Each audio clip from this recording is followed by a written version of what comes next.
everybody, for this New Year's early party with me and my Astro friends.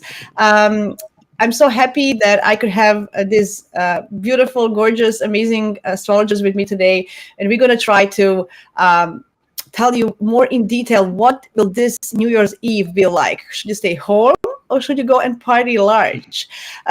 So before we start, I want to give everybody an opportunity to introduce themselves. Catriona, please, I will start with you. Tell us I'm who you are. delighted. Where are you from? First, my Aries moon loves to go first. Hi everyone, I'm Catriona. I'm from the southwest of Ireland. Sag rising, Aries moon, Cancer sun, and I studied astrology with Jasmina. That's how I know her. We both studied astrology with Uranian astrologer Matt, and yeah, I have been working as a professional astrologer only since the start of this year. It's been a wild ride, and I'm loving every minute of it. I love to teach astrology online and break it down in as simple as possible to make it more accessible to the masses. That's what I'm really passionate about. And I'm delighted to be here today. Yeah, welcome, Catriona. Woohoo! We have another Aries moon, so I have to go. Hannah, please go. My feelings would be hurt, Jasmina. Hi, yes, my name is Hannah. So I'm from Belfast, and just to go with the big three then. So yeah, my sun is in Aquarius, moon in Aries, and I have a Virgo rising. I suppose astrology discovered me in 2016, and I've been passionate about it ever since. I started making YouTube videos about my findings and my discoveries and just having fun with it. Little did I know that I would set out to, start an astrology business. So yeah, it's been full of ups and downs, and I've loved it overall. It's certainly something I'm very, very passionate about, and I like to make things practical and digestible for people. And we can see that in your YouTube and Instagram content. So yeah, welcome, Hannah. I'm gonna go now by alphabetical order, so I don't offend anybody, because I know there's some Aries placements here and there. But yeah, well, Andrea, please go ahead, introduce yourselves, please. Hi guys, I'm Andre. Thank you so much for having us, Jasmina. It's good to talk to you guys again. I'm from the United States, from Kansas. It's called a flower state, but I love it here. It's a good state to live in.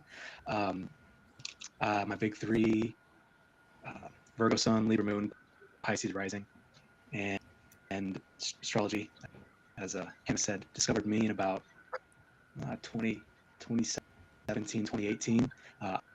Like Catriona, I just started working professionally and sharing my content this year, and it's just been amazing to meet so many cool people and interact and give readings and build friendships. So I'm very excited to be here. Thank you for having me. Yeah, it's amazing. Yeah, Andrea, I think you're breaking up a little bit, so you have to pull your maybe headphones down or something so we can hear you better.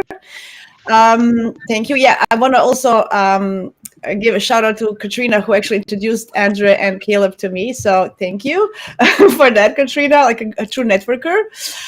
Caleb, can you tell us more about yourself, please? Yeah, my name is Caleb. My handle on most socials are astrology, variation on there. I stumbled into astrology back in 2015 or 16. Was via the doorway of occultism, but it wasn't until 21, I think, that I started making astrology content and giving readings to folks beyond just my friends and family. And then it was 2022 that I rebranded as Heavy Metal Astrology. My big three: I have got a Virgo sun, I'm Libra rising with a smattering of planets in Libra, and then Scorpio. So big, like late summer, early fall energy in my chart. I make content generally what I write about transits, planetary ingresses, retrogrades, blah, blah, but then I'll like pair them with heavy metal artists. Those are my two great loves, like really dark, dense music and astrology. So I have a way to marry them together, I suppose. And yeah, it's been great. It's starting to follow Andre and his content and big shout out to Catriona, I guess, for connecting me and Jasmina as well. And yeah, I'm super stoked to be here. Yeah, awesome. Thank you, Caleb. You're breaking up. I hope that the connection is going to be better. And at last but not the least, it's Sid, the only person who actually met in person, so I can justify that he actually exists. We met at a mega conference this summer in New York. So Sid, please introduce yourself. Hi everyone. I'm happy to be here. I'm from I live in DC, East Coast, USA. My big three are Libra rising, Aries sun, and Moon conjunct Uranus in Sagittarius. And so I love this time of the year. I'm super excited. And let's see, I got into astrology around, I've always been interested in astrology, but in terms of like houses and rising signs and all that stuff, I got into it around 2011, 2012. When it's interesting because I was actually in med school when I got into astrology, and then I got into it so much that I left that profession. I was a former foot and ankle surgeon. So I'm fully invested in it, and I love studying all types of astrology. My favorite is because ruler of my chart is in the 7th house. So I love consultations. I love one-on-one consultations and just helping people improve their lives in whatever way I can. And I love studying different techniques from traditional to modern to evolutionary, and even I think that Omega conference, it was an evolutionary conference where I met met you. That was such a great time. So I'm excited to be here and to talk about this upcoming New Year's Eve with you all. Awesome. Well, welcome everybody. Thanks for introductions. I want to just say there's there's Christina here. So why can I? Because anyway, show. There you go. Hi all from RPG. Hi to you. And there is hi from Christina. Hi. Thank you guys for being here. If you have any questions during this live, please send us a message in the chat. We'll be happy to reply to all of your messages. Before we start with the New Year's Eve and everything that I had planned, I just want to give my big three. It's Gemini Sun, Gemini Moon, if you didn't notice, and Virgo Rising. Thank God for Virgo Rising, otherwise I would be floating in the air somewhere now. Yes, so in my head, what I wanted here, I want to have fun with my friends and talk about New Year's Eve. But before all, let's talk. What makes the best party ever? Like, what would be that constellation in the sky? What would make the biggest, funniest, most celebrated celebration ever? So who wants to start? Come on, Sage. Okay, Andre, go ahead. Please tell us what would be that thing that makes the best party ever. Yeah, honestly, I think that it's very interesting that this time of year happens around this time, that New Year's Eve parties and stuff like that, because the sun just left Sagittarius and entered Capricorn, and you don't usually associate Capricorn with partying, but the energy that's going to be in the air, all the Sagittarius emphasis, man, big parties, big big bashes, all that sort of thing. I also do like Jupiter and Taurus. I'm not gonna lie. I mean, like I enjoy the abundance of the pleasurable, of the enjoyable, of the romantic, and all that. You know, it's kind of like a movie to me. But yeah, just a lot of Jupiter, some good old Venus in there too. Venus is gonna be, I believe she's gonna be in Sagittarius by this time. She'll just entered, so that's gonna be good too, for sure. Yeah, sounds amazing. I don't know who of you guys wants a little bit of Neptune in the party. Do you think that makes a good party? Yeah, Hannah, go ahead. Yeah. People be getting tipsy. Yeah, at least that, right? So what would you say, Hannah? What is the flavor of the best party?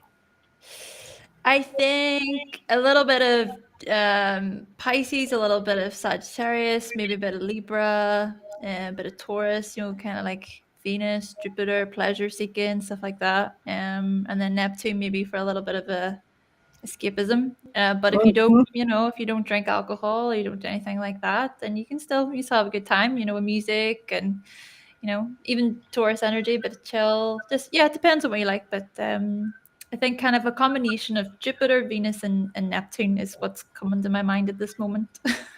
Awesome. Sounds very interesting. I would love that bit on that party. A little bit out there, just fantasizing and thinking. Catriona, what do you think? What would be the flavor of your best party?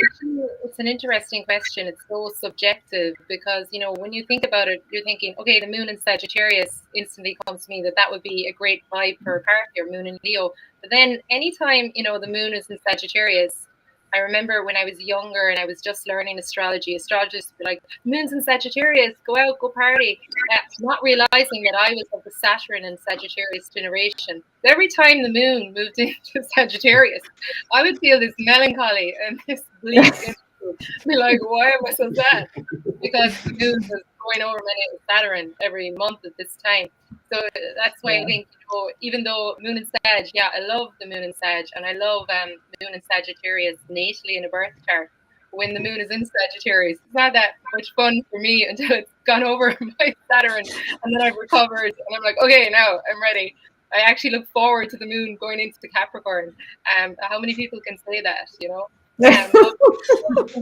personally, I prefer a Leo moon for a party, but that's just me based on my own birth chart. You know what I mean? I am biased, but without Geminis, there's no party. Sorry, guys. I mean, at least. I'm just assuming Gemini is at the party anyway in the form of a person. Gemini's not going to be at home.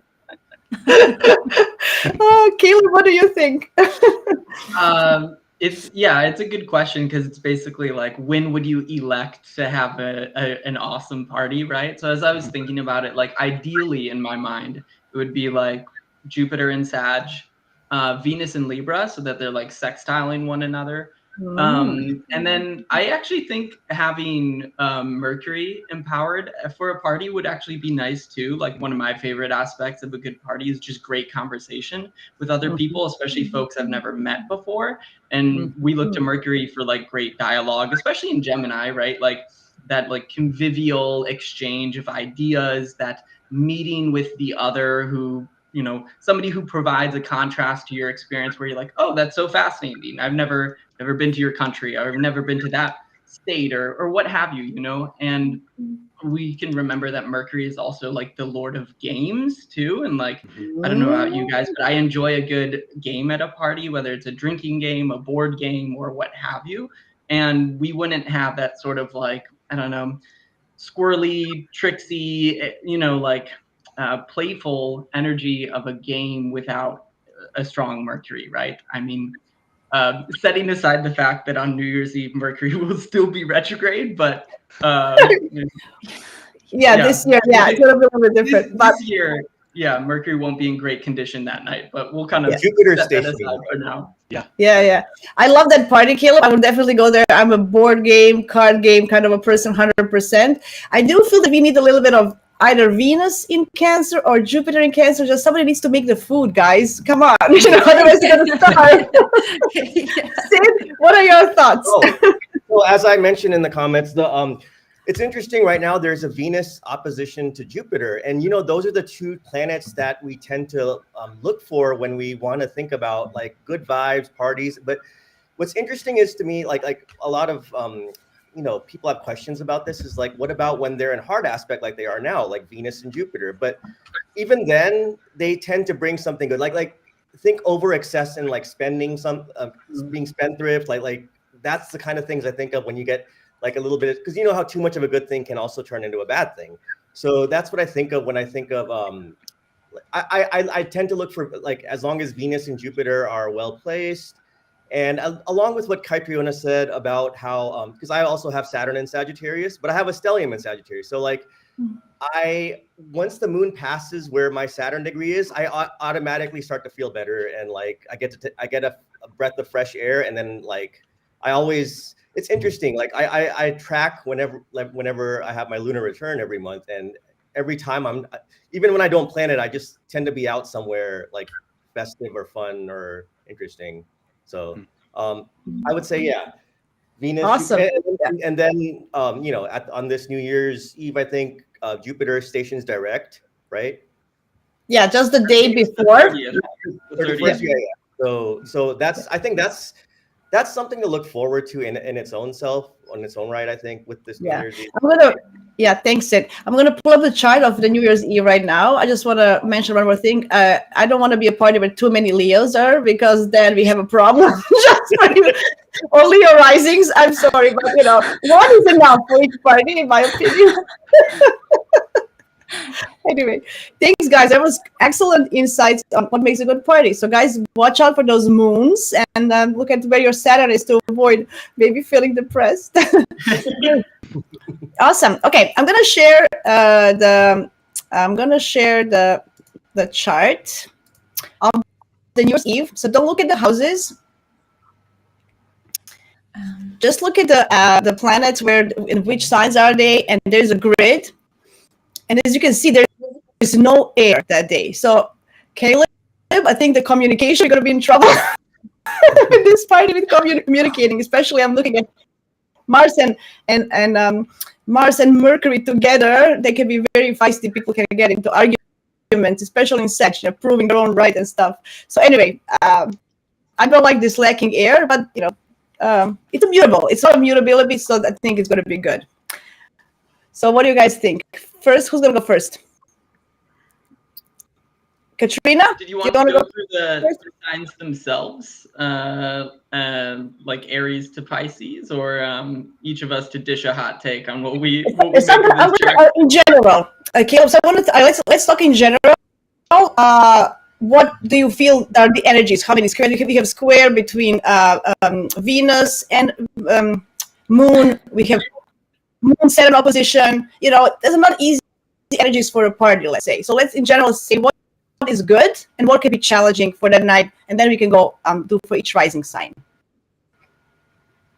So what do you guys feel as the most challenging aspect, and what do you feel is more favorable?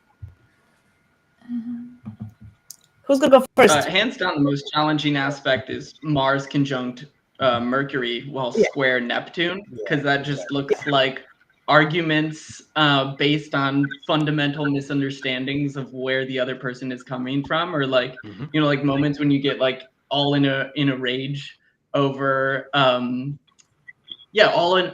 in a rage with somebody over what you think is like some huge way they've disrespected you or something, and then you realize, oh no, like you had bad information or you misunderstood them or what have you, right? That's I agree. The toughest aspect in the chart. I 100% agree. Hannah, what do you think?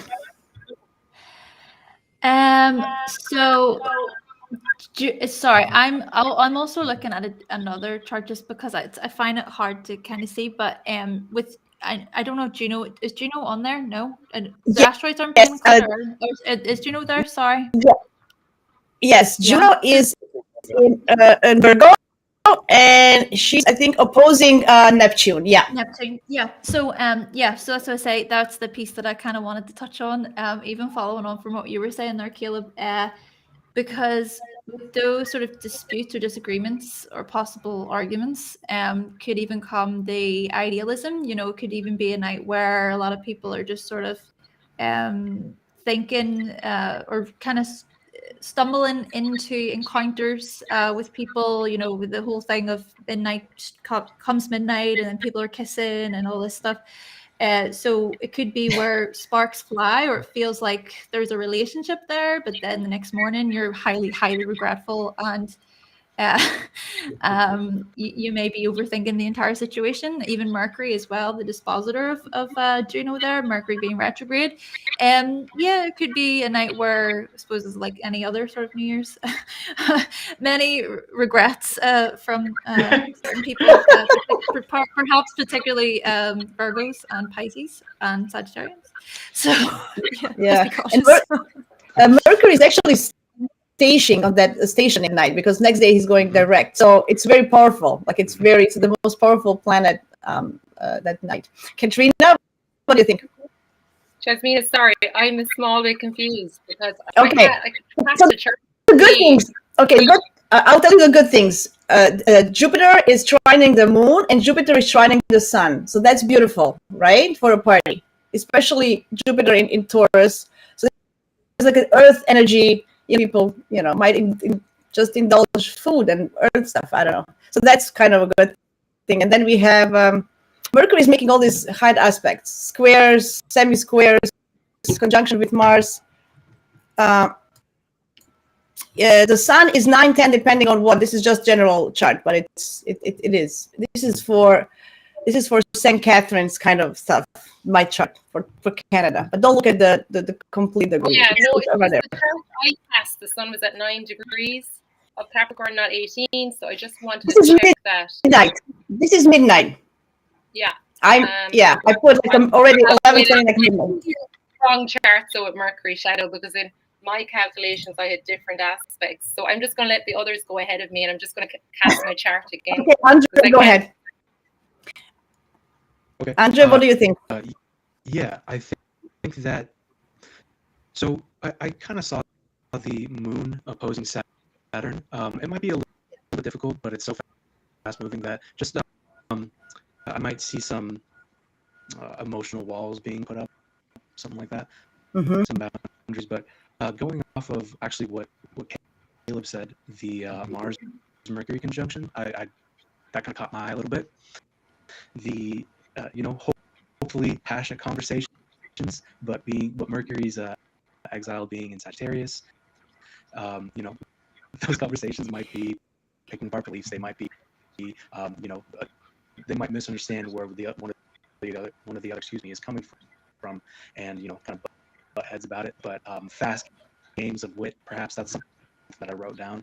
I do enjoy a good game analysis and conversations. That'll be a good one. And all that squaring Neptune, so we might have some drinks perhaps over those conversations, or just get I like a signification of Neptune being intoxication, but not like just inebriation through alcohol, but just like just kind of getting lost in the music, just kind of doing your thing. I feel like that could be a really cool aspect of that. So. Awesome. Yeah, cool. I'm sorry you're kind of breaking up. I hope we can hear you better next time you speak. What I found interesting is that Uranus is not aspected at all. He has an aspect with the asteroids, but not with any major planets. So that excitement is lacking. I feel that that's something something new and what you want to do, be excited about.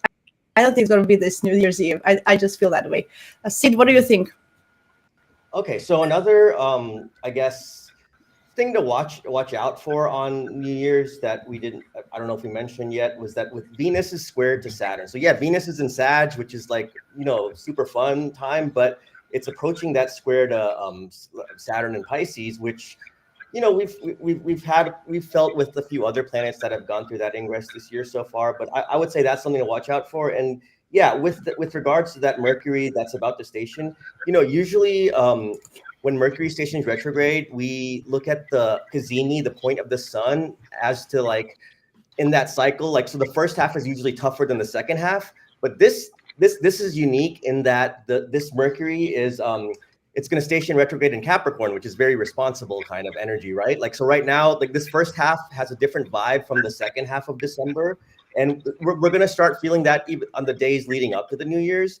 But, when Mercury goes back to around 22, 23 Sag, and with that Mars there, it's going to bring some fire forward. So that all I would say is to, be cautious with that, with the fact that Venus is approaching that Saturn, and then like as we mentioned, that Mars squaring Neptune. So that's what I think about.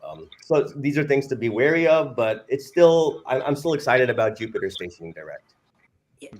When the moon in Virgo is like activating that whole square too, just by opposing Saturn and squaring Venus in that moment. And with the moon being the closest celestial body to us and generally being responsible for a day-to-day vibe, I think that is what most people probably feel. Which, like, I think on a tactile level, it's like at midnight, you turn to the stranger and ask them for a kiss, and they say no.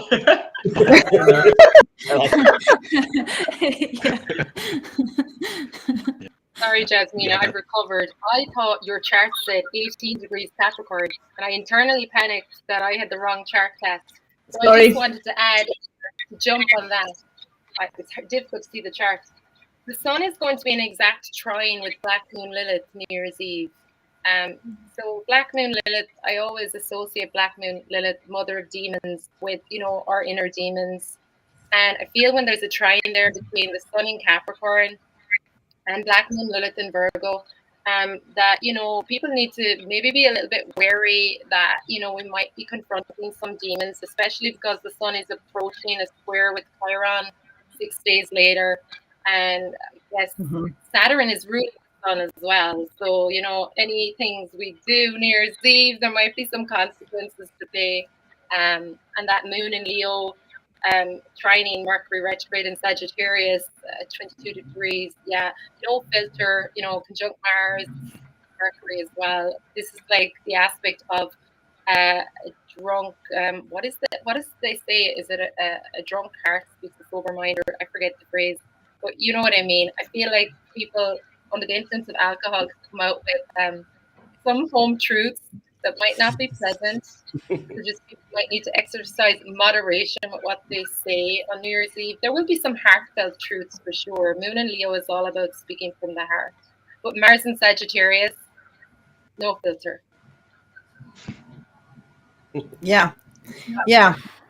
Awesome. Cool. Do you have guys any thoughts? Do you guys have any thoughts on this energies? I just feel that it's, although you have a stellium in Sag, it should be fun. Maybe. But I don't think it's going to be fun on the way we think. You know, maybe we're going to be a different type of fun. Boring, it's not going to be boring. I think enthusiastic is a good Sag keyword. We'll all be enthusiastic about putting 2023 behind us, but that doesn't mean that celebration will match the enthusiasm we bring to it. Yeah, I think that'd be I agree. Bring some awareness of how we show up and relating to people and like making connections with people, which is interesting because a lot of people are going to be going out that night. So, you know, the way we relate to people might be at the forefront of, like, you know, those interactions, obviously, and any kind of social situations.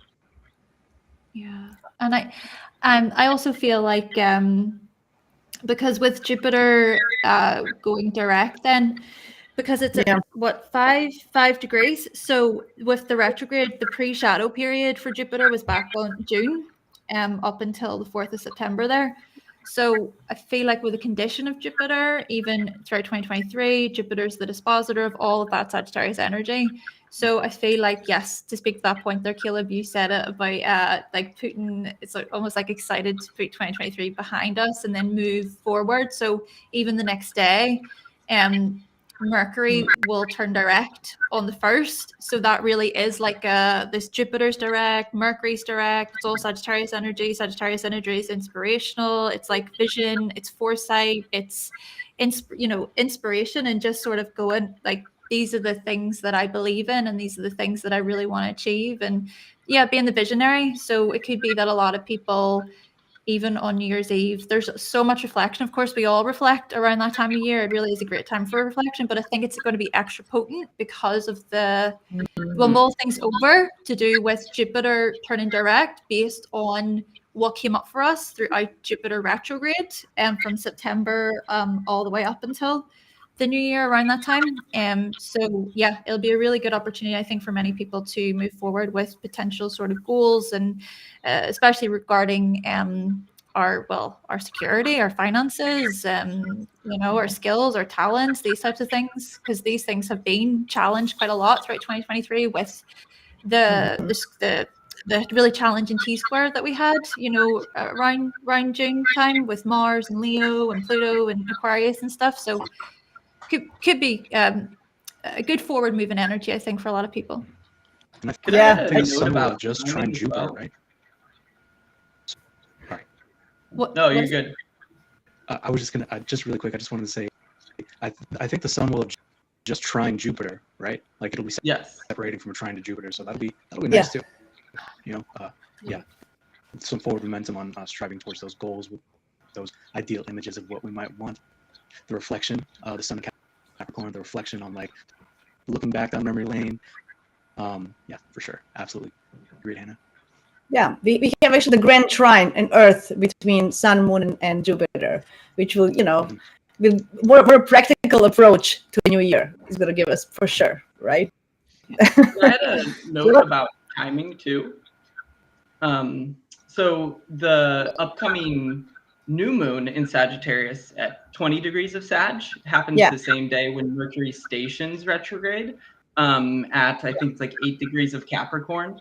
I think it's interesting that day is kind of like a prelude to New Year's Eve, or is like the beginning or first chapter in a story that concludes around New Year's Eve, insofar as the new moon is like is doing the same thing that Mercury does when it stations direct, in that it's co-present with Mars and Sag, and it's squaring Neptune and Pisces. The same way when Mercury stations direct, 21 days later, it's going to be squaring Neptune and Pisces and co-present with Mars. And then the sun will be at around the same place that Mercury was when it stationed retrograde. So it's like the luminaries as well as Mercury are kind of like switching places, with there being like this handoff that happens around the winter solstice, right, when we have the Cazimi in the midpoint of the retrograde. So I think it's interesting that it's like there are mercurial problems initiated and begun and started at the same time as this new moon. And Mercury will revisit things that came up around the new moon, which I think is like this coming Tuesday.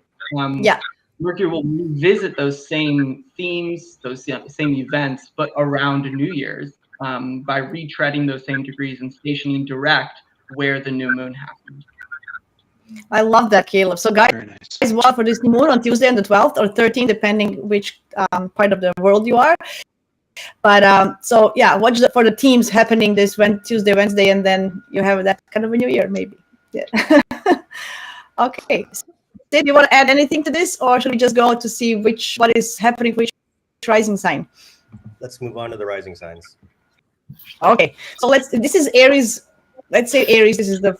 Let's start from Aries, and then we can have to improvise for each one. So Aries has Chiron in the first, Jupiter in the, and Uranus in the second, and so on. So the way we see it. So Aries moons, do you want to start, or? Yeah, well, the moon is going to be in the 5th house for Aries rising. So I think, it's, it's in the 6th. Excuse me, 6th house for Aries rising. Yeah, so basically, I think, Aries rising as a Libra descendant, isn't it? Yes, this is exactly how it's on the chart. I put the chart with 0 rising Aries. Yeah. I'm looking at this. So it's in the 6th. So I guess it's not as maybe as social a moon when it's in the 6th house. But I still think a Leo moon is going to be in the mood. Aries rising is very action oriented, going in the mood for going out and networking. And the sun then is falling in the 10th house, I think, is it? What sign? Yeah. Let's look at. Yeah. But in the 10th house wants to be seen. So yeah, I think it's a pretty social placement for Aries rising. Cool. Yeah. Yeah. What do you guys think? Anybody else? Thoughts? The image that springs to mind with the abundance of Sag energy in, what is that? The ninth? The right? 9th house. Like the desire to go somewhere else, to like be on vacation at that time, to be in another country or something like that, or take a big trip is what springs to mind. Mm-hmm. Yeah, I like that. Go ahead, Andre. Go ahead. From the 9th to the 12th house, and yeah, the pileup of the 9th, like let's go on a trip, let's go on a outer trip, a long vacation, or an inner trip perhaps. I always like to look at the inside too. And then squaring the 12th, we might have some contemplation. Hopefully not too much mental suffering, because you go out and you have a nice party. You go and socialize. And then, I'll try not to, Aries risings, try not to pile on the self-undoing too much. Make sure we're cognizant of our actions. But yeah, they're going to think about money again. Yeah. They might think about money. Yeah. Sorry, guys. Can I just go in there to say that it's a Leo moon in Ireland for the New Year's Eve? So I've done all my. Yeah, I'm sorry. Yes. Leo moon. It's okay. So that's why I'm so confused need to go to Sorry about Ireland. that. If everyone is wondering what I'm talking about, I just wanted I to know. clarify that. I do Yeah. know astrology. I understand. Yeah, I was, Time zones. Katrina and Hannah, Yeah, I I think would- I'd rather celebrate in Ireland with that chart Yeah, with we're going y'all to be than the having a one we have fun with time, the Caleb. While you're having the Virgo moon, we're going to be having fun. yeah, yeah, cool. See, there you go. We are happy that we could help the real black magician. Look at that. She said that she found some information helpful that from her natal chart. Yeah, yay, cool. Yay.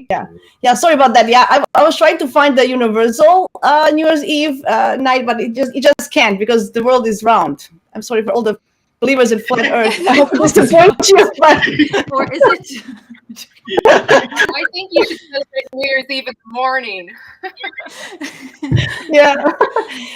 So this is for anyway, yeah. So overall, I think maybe you guys then in Europe are gonna have more fun than us here with the Virgo moon.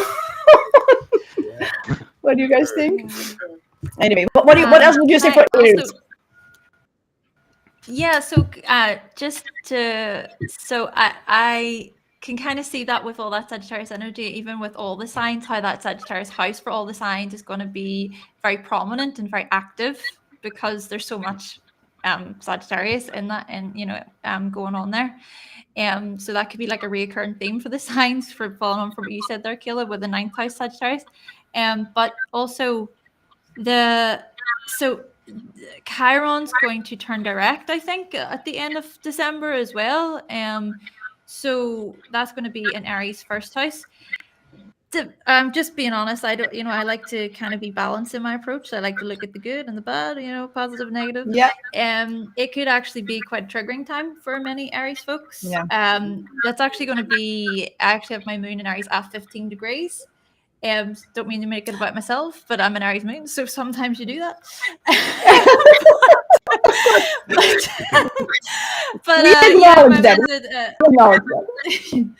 My moon's at 15 degrees. So Chiron there being at 15 degrees direct on my moon could, it's the thing about New Year's. New Year's, it can bring up a lot of really deep, heavy emotions for many people, and I feel as if Aries is going to be one of those signs whereby which there's going to be a lot of sensitivity, especially toward the identity, toward their independence, their life path, and then also with, as you rightfully said there, Andrea, with the Saturn energy there, that could even be quite a lonely. That I see Saturn in Pisces in the 12th is quite a lonely placement. So I would just want to say this to any Aries watching this, and you're maybe even feeling this, or I don't know, just know that you're not alone. Reach out if you can. And yeah, your pain, your suffering, it means something, and you should look after yourself. Yeah, I would suggest to kind of reach out to people, not drugs and alcohol, with the Neptune in the 12th house as well. So watch out for escapism in the worst sense. So yeah.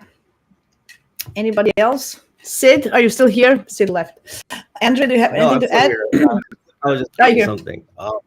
Yeah, I would follow those same things that you just said about that. The Mars up there near the like Mars squaring the Neptune. Like, so watch out for your choices. With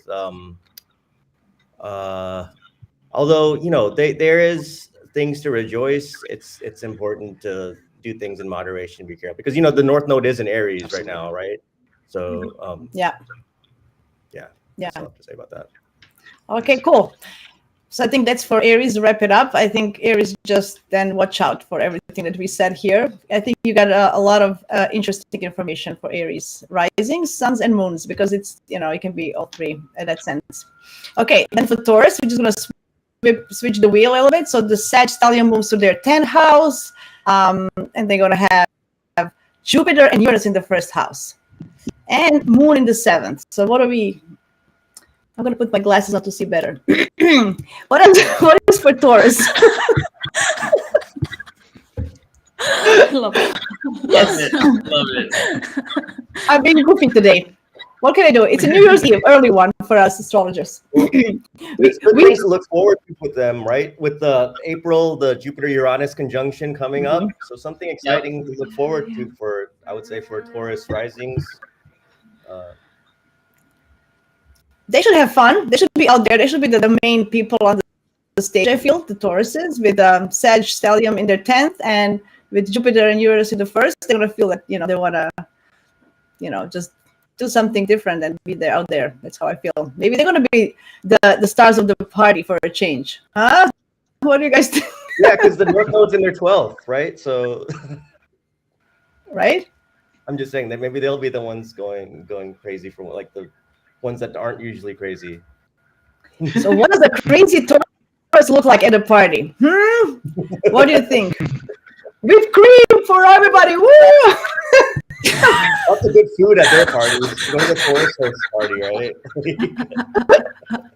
Yeah, reflecting on my two friends who have like a gazillion planets in Taurus, they are the people I know who are really big into collecting really nice things, whether it's like a huge comic book collection, or like one of them who's like big into video games and he's got a gazillion consoles. And I think of like a party he threw where it was just like, yeah, there's like 4 different types of games going. There's snacks in the kitchen. There's my other Taurus heavy friend who like was really into big into making like gourmet kombuchas. Be like, oh, do you want to try this one? It's like cow flavored, like, just an abundance of sensual delights, really. I think Taurus rising, I think they would make a great host, if anything. Yes. For New Year's Eve this year. They should be the ones welcoming us into their homes. I like that, Caleb. Yeah, because the sun is going to be in the 11th house of friendships and partying, and I love that, and networking. Yeah. The creator says alcohol fueled fights. LOL. Don't do that. Sounds about right. Anybody else on Taurus? Yeah, I did want to point out that the Sagittarius Pisces squares happening in Taurus risings, 8th and 11th house axis sort of deal. So the 8th house, is about entanglements and enmeshments and stuff, and bondages and debts that we might have. So I feel like some might have those kinds of experiences where they might have to let go of something. They might experience the disillusion of something. But then, that's kind of intermeshed with the 11th house of friends and allies and benefactors and sages and understanding and blessings and gifts. So Taurus rising also, I would say, just watch out for yourself. Just be cognizant of those sorts of 8th house themes and have fun with your friends. Go out and have a really big blowout too, because all things in moderation, but we also all deserve to have fun for sure. Yeah, I have to excuse myself. I said it wrong. The Sag Stellium is going to be their 8th house, right? Sorry, not the 10th. I apologize. I moved it the wrong direction. See, that's why I had to put my glasses. Now I see better. Oh my God, I was like, I'm so confused. I was like, what's going on? Yeah, so look, my brain goes. I can't see the screen. I don't know what's happening. My Gemini brain is scattered, so you have to pull me. You have to put me down to earth, guys. That's why I have to so on point, Jasmina. I was like, it's Mercury, the shadow. That's what it is. Yeah, that could be as well. Oh, yeah. And go, Catriona, go ahead. Or Hannah. Oh, sorry, Hannah. Do you want to jump on that? No, it's okay. You go ahead. I thought I must have interrupted you, Catriona. No, not at all. So the Sag Stellium is in the 8th house. We're all yeah. Okay. Yes, sorry. Yes. I was like, I need to go back and learn. Wait, Sag Stellium in the 8th house for me really speaks of like heartfelt, heart-to-heart talks. Opening up to people, being really authentic. Burying your soul. I think it will be a lovely evening for that, if you're in the mood for it. But it's all about intimacy, being with people you really trust, because, you can feel quite isolated if you're in a superficial group on the night of New Year's Eve when there's a Sag Stellium in your 8th house. So my advice would be, be with your nearest and dearest, be with people that you can be your real self with, so that you can take full advantage of this energy. Lovely. Hannah? I love that. Yeah, with the vulnerability, I love that. Yeah, it even I suppose just to build on from what you were saying there, Katrina, from my point, maybe there will be Taurus folks who think to themselves, you know what, maybe I want to take myself to go for therapy. You know, maybe that is like a New Year's resolution. You know, around New Year's we all make resolutions, don't we? Which a lot of us feel at. You know, a lot of people are in the gym first week and then they are not in the gym after 1 week. But maybe, yeah, for Taurus folks, it'll be about perhaps many revelations coming up to the surface, you know, truth coming to light with that 8th house energy. And they kind of think, you know what, I might go and seek some type of further support, further help, which could be quite beneficial for Taurus in the long run. Nice. Yeah, cool. Nice. Andres, do you want to add anything for Taurus people? Sid, do you want to add anything? No. Okay. Cool. So let's go to Gemini. So Geminis will have the Jupiter and Uranus in the 12th, and they're going to move. So everything's going to be in their 7th house, the Sag Stallion, right? It's going to be the 7th. Yeah, we got And heavy Saturn- mutable planets in this chart, so suddenly everything shifts to their angles, their 1st, 10th, 4th, and 7th. Yes. You know? So what do you guys think? How is my New Year's Eve going to look like? I have a 3-year-old, so it's going to probably not going to be fun, but think about it. Tell me. It's going to be on one-on-one. It's probably going to be something intimate, I would say, for Geminis, maybe. Yeah, because also that new moon cycle in the 7th house. So I think maybe a start of a new relationship potentially, something like that. Yeah, a new partnership, just a way of coming together, some sort of that. Yeah, for sure. Agreed. Yeah, so they should have like a romantic dinner with somebody, not to go to a party. That would be a suggestion for Gemini this year.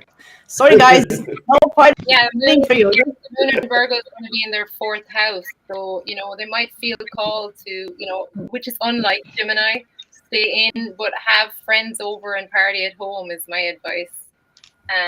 Yeah, use that Virgo moon to prepare some nice little, I don't know what you call it. Oh, my brain is Mercury shadow, but you know those little small things that you give out at parties. Hors d'oeuvres. Finger food. Hors d'oeuvres, finger food. Yes. In Virgo, and then with that stuff in their 7th house, Mars is there, isn't it? In their 7th house. Yeah, it's the make love not war aspect. I call it. You know, definitely with your partner, but the right kind of activity, or else it can lead to arguments. I love that advice, Katrina. You nailed it. New Year's Awesome. New Year's Day run. Let's keep it nice and wholesome now for you two.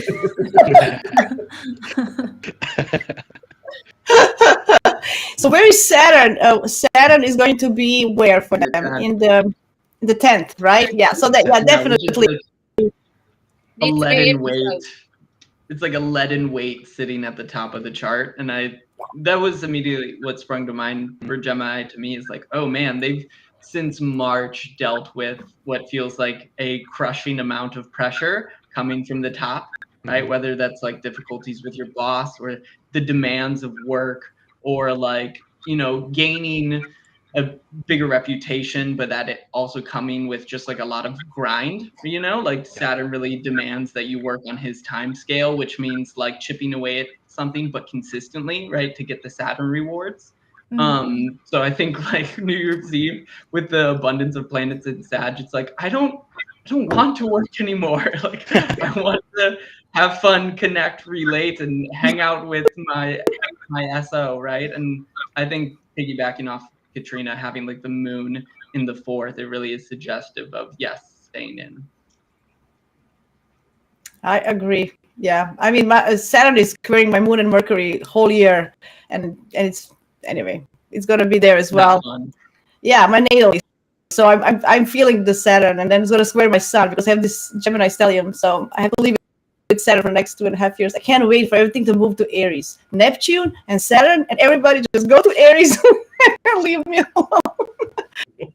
But anyway, yeah. So it's gonna be more intimate for Geminis. Sid, Andrea, do you have anything to add? Yeah. Just go ahead, Sid. Go ahead. I don't really. Okay. All right. So yeah, going off what Caleb said, the 10th house kind of the being asked to step up and show responsibility in some way, in the career, the vocation, the calling. So I feel like Gemini risings might be dealing with that at that time, and especially with the the interplay of personal intimate connection and then how we show up in our career. I feel like that'll be kind of emphasized there. So have a drink about it, maybe escape a little bit, be healthy about it, and I would also stay home and party if you want to. You can do whatever you want, because Gemini risings are just gonna go out and like talk to whoever they can anyway. So yeah, I like it less and less. Now we're gonna have healthy appetizers, not even Virgo moon. We're gonna have like some kind of quinoa and spinach. Come on, guys. I'm gonna see. I'm seeing where it's going. I'll see where this is going. Sid, what did you want to say? Oh, I didn't have anything else to say about Gemini. I did have something to say about Cancer risings. So, okay, then you can start the Cancer then, please. Okay, well, I find that this Mercury retrograde cycle is interesting for Cancer risings because it's going to go back to their 6th house. And so, with Cancer, you think of sacrifice in a sense, right? So like 6th house, the good thing about 6th house is if you can think of some outlet to sacrifice yourself into and in order to get some gains from that. And so that's something that I would think about with regards to the 6th house, 9th house being touched with the Cancer risings. So that's what I wanted to say about that. Okay, cool. I like it. I like that they're gonna go into their hard work and like sacrifice for something greater to come about. But I guess that's generally speaking with regards to the lunation cycle. But I guess you guys can add to that. Like, what do you guys think about that? Like, do you agree or disagree? Let's see. Who's next? Cancer rising, finding something to. I'm just Cancer in general, finding something to nourish and comfort and make them to feel secure. That 6th house dynamic of the sacrifice and hopefully not dipping into martyrdom, like the negative kind of martyrdom, but just the great work of starting something, perhaps connected to a religion or a philosophy because of the 9th house being squared too. Yeah. I also feel as if with so much of that energy in the 6th house, it could be many Cancerians are having to work over New Year's. Unfortunately, many people do have to work over New Year's. But maybe as well because their chart ruler, the moon, is going to be in the 3rd house. So the trinity of relationships is going to be activated for them. So the 3rd, 7th, and the 11th. So that could actually be a good opportunity for Cancerians to talk more about their feelings. The only thing about that, I suppose, is the compartmentalization, the intellectualization with Moon and Virgo. I know Catriona was saying about Moon and Leo, so it's different for us. It's different for us, but if we're just going off Moon and Virgo, just for this, to keep it more simple.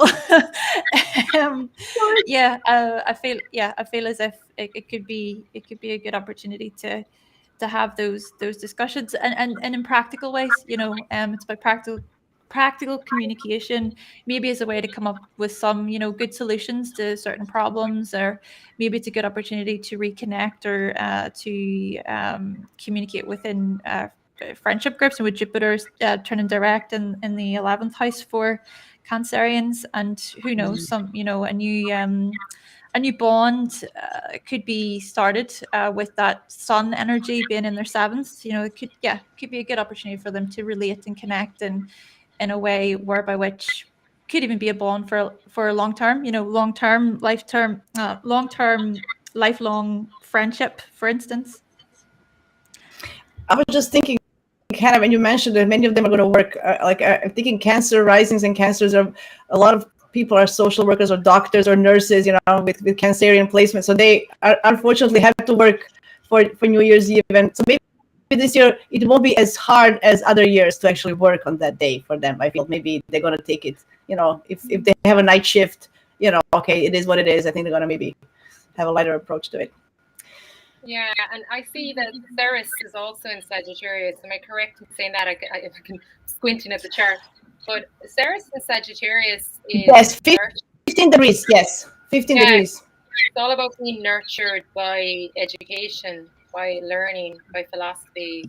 And like with Ceres falling in their 6th house, adopting like a new health regimen, learning about for their health, getting a new, opening up that book they got in their Christmas stocking, all about maybe a new cookbook or something. It could be something as basic as that. Ceres, I associate Ceres with cooking as well. So those kind of themes, health themes, and educating themselves around their health could be coming up for Cancer risings. And yeah, with the moon in Virgo, a strong urge to communicate and to network maybe.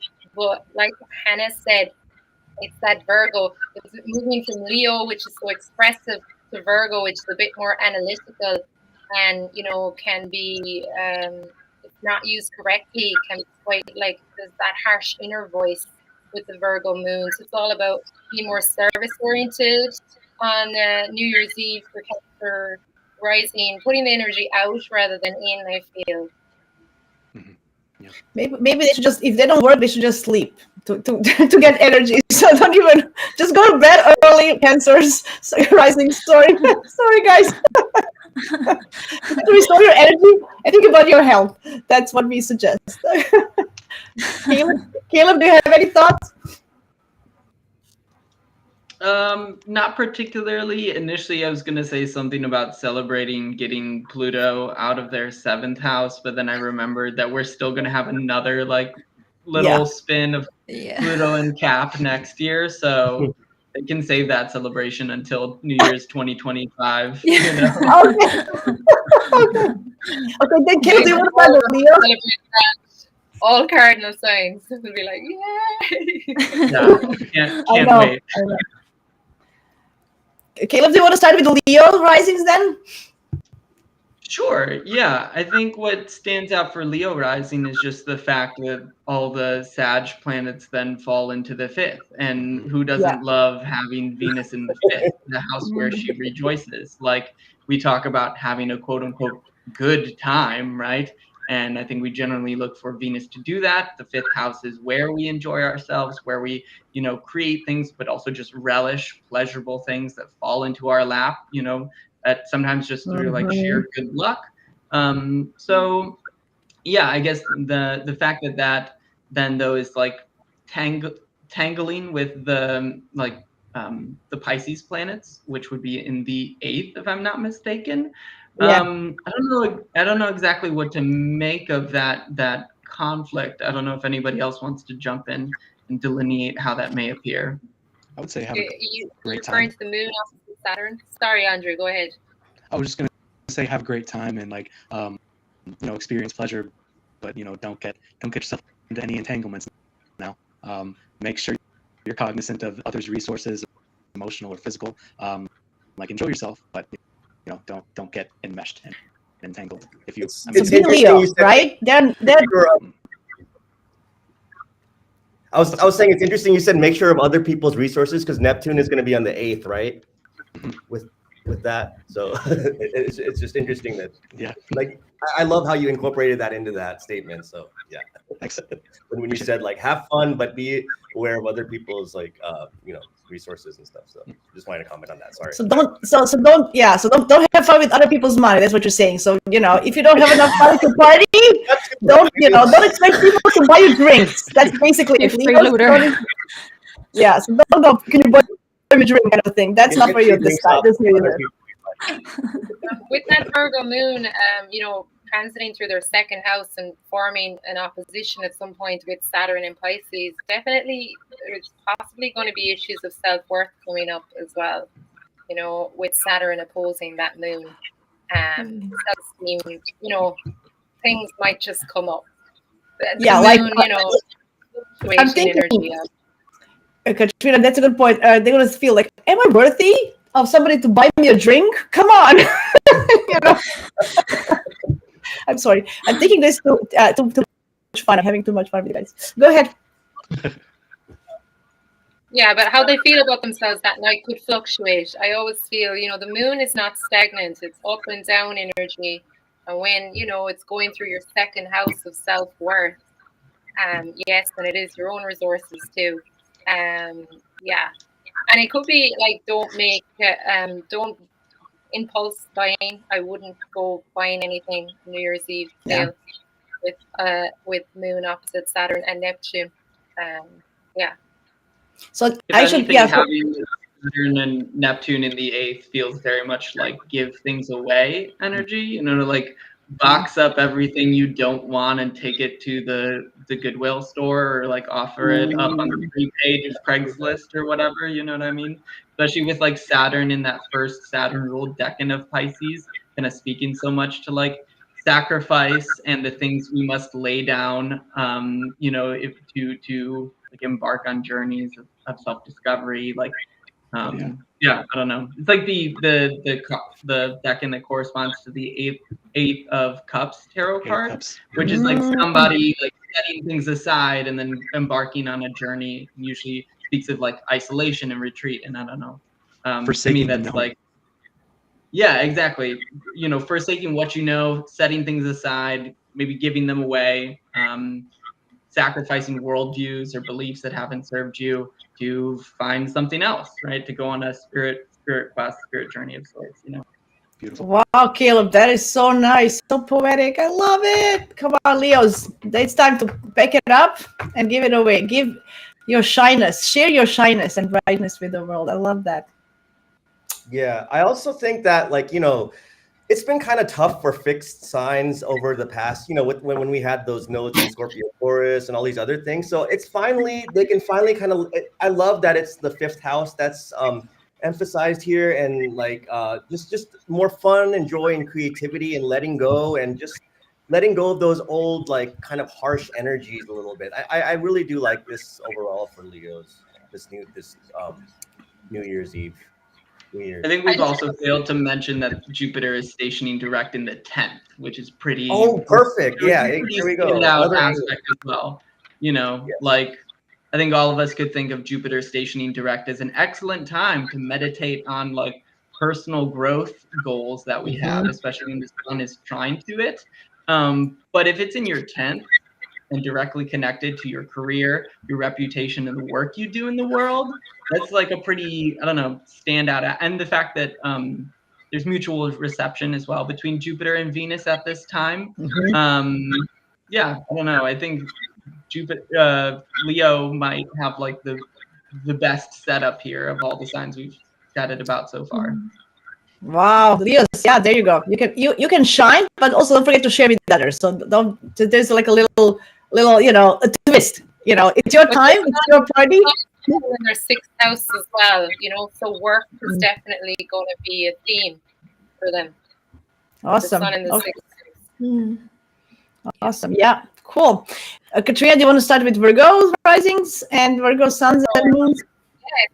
So Virgo rising, we have the moon falling in their 1st house. We have the stellium in their 4th house. Yes. Yeah, so, I mean, and then I'm just looking at Saturn in their 7th house at the moment. Yeah, so, I mean, I think with the stellium falling in their 4th house, I always feel the 4th house, yeah, it's home and family, but it is also your innermost self, who you are at your core, your most private part of yourself. So there's a lot going on internally, I would say, for Virgo rising on New Year's Eve. Sorry, Jasmina. Did I hear someone else say they were rising? I think there's a lot of me. Yeah. Are you as well, Hannah? Yeah, so a lot going on internally. And I feel with Ceres and Sagittarius, it'll be so important to nurture yourself and give yourself that self-care if you're a Virgo rising on New Year's Eve, because the 4th house is a very sensitive place, you know, for this stellium to fall. And then we have the sun in Capricorn falling in the 5th house. So Capricorn, there is this expectation that you're going to be out there and maybe, you know, making this effort to show up. But I feel like, you know, Virgo risings can make their excuses and leave the party early if they don't feel like shining and being like a Leo, you know, on New Year's Eve, because they have a lot going on internally. And with the moon in their 1st house, again, you know, moon in Virgo, not easy. And then the day before, the Leo moon is transiting the hours before, Leo moon is transiting their house. So again, Moon in the 12th house is not an easy placement either, you know. So I just feel that Virgo rising is going to be a sensitive, tender New Year's Eve for Virgo risings. That is, you know, that's my own feelings on it. But maybe I can be a bit of a Debbie Downer. I have Mercury square Pluto. You know, I tend to see all the bad things. I'm sure somebody else can shed some sunshine on this chart. Well, I like, okay, the good thing is that we have Jupiter, let's say, trining, you know, and Uranus trining this Virgo, and then we have Pluto trining Virgo. If you look just by sign, right? And I guess, you know, Jupiter is just stationing direct, and I always feel like Jupiter is like a car when it stations direct. It has to warm up, you know, so we need to give it a bit of time before, you know, those few days in the after New Year's Eve will be kind of pivotal for, I guess, for Virgo risings, and I just feel the energy will lift and things will get a bit easier after the first week passed, when the square with the Chiron and the Sun has passed. Definitely things will be easier for the collective. So yeah, that's my take on Virgo rising, if anybody wants to riff on that. Nice. Yeah. I think the fact that Mercury is stationing direct the next day in their third, and it's the ruler of their ascendant, and like Mercury retrograde in the third problems to me are like your computer gets a virus, or you have issues with your computer, or your commute is disrupted because there's construction, or you have car problems, right? Something goes wrong in daily life, and with Mars there's some sort of sense of like vexation or frustration, but like remembering that is like what's happening on like the day-to-day level, but that there are other things happening. For instance, where's the Jupiter station happening? In the 9th in their chart, right? Yeah. Yeah, which I don't know, feels like starting. Okay, maybe there's frustrations on like the day-to-day level, or issues in some aspect of education or communication or something like that. But Jupiter in the 9th to me is like, I don't know, going back to school or starting like a new grad program, or I don't know, setting plans for a big trip that will take place sometime next year or something like that, you know. Okay, so I hear you, Caleb. So Hannah, the two of us, we can just go and find a new course online, and in the midnight, and happy new to your new course. But we can just book a you know, a dream about our vacation for next year. That's it. I hear you, no problem. Okay, I'm gonna learn astrology on yours, which probably will. Yeah, sounds fun to me. Yeah, I agree with that. I do agree with that. I think that could very well be for Virgos. And then I just think as well, worldviews, perspective shifts. With Jupiter turning direct in the 9th house, but then also with the moon, there's also Black Moon Lilith there along with the moon in the 1st house. So I think with the 1st house, you know, it often looks at our life path, looks at our direction, our physical appearance, our identity. So that in combination with the trine to Jupiter in the 9th, and then also with the Earth trine, I suppose, as well, then with the 5th house, so the Trinity of Spirit is activated there. So I think in combination, I think a lot of Virgos, whilst there's a lot of that kind of, as you were rightfully saying there, Catriona, you know, with you said it so well with the emotional piece and the sensitivity, and, you know, looking after, you know, your emotional body in that way. I think in combination with that, there's a lot of like, there's big identity shifts for many Virgos coming into 2024, and it's really like a renewal. You know, I also think of Black Moon Lilith as a type of transformation within itself, because it's like liberation. It's setting yourself free from certain bonds. That can feel like you're chained to certain things. So with that, it can be difficult, but I think that there could be a good sense of like renewal, and almost like lifting your spirit up, freeing your spirit coming into 2024 for Virgos. Wow. Yeah. I'm speechless. This is very nice. Yeah. I'm just reflecting on what my Virgo rising, what am I? Okay. Sid, Andre, can you add something for Virgos? I basically just had written down for Virgos. It's quite common for people to be dealing with issues in their relationships that stem from their families of origin. So, you know, kind of that fourth house theme, and it can also include children, just family stuff. That's all I had to contribute to that. I like it. Yeah, good point. So spending the New Year's with your grandparents is an option for Virgos. Okay, got it. Okay, better and better. Andre. Yeah, I really took note that Virgo would be. I'm sorry, that the moon would be in the first house for Virgo rising, trined by Jupiter and the Sun. I mean, loosely by the Sun, but it's going to be a nice like grand Earth trine at that point in time. So a lot of expansive inner reflection, perhaps, for Virgo rising. I feel like it's going to be a really reflective, introspective time.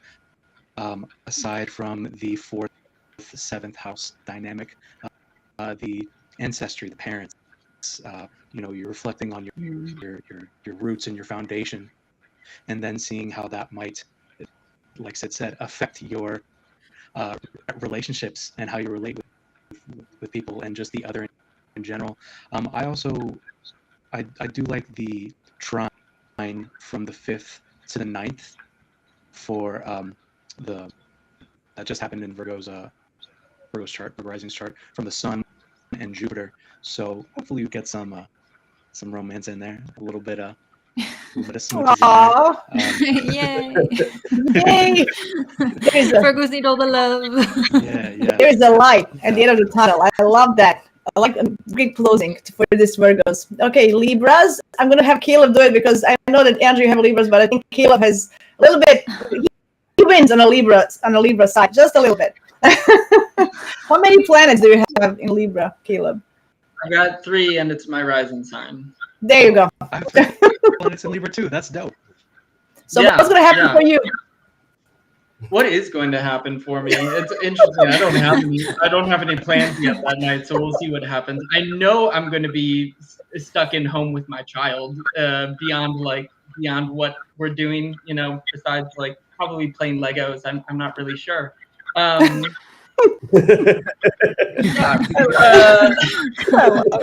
other Libra risings who do not have parental responsibilities, I don't know. I realized that I misspoke when I was talking about Virgo risings because I was thinking the Mercury retrograde is. Yeah, that's what I was going to ask.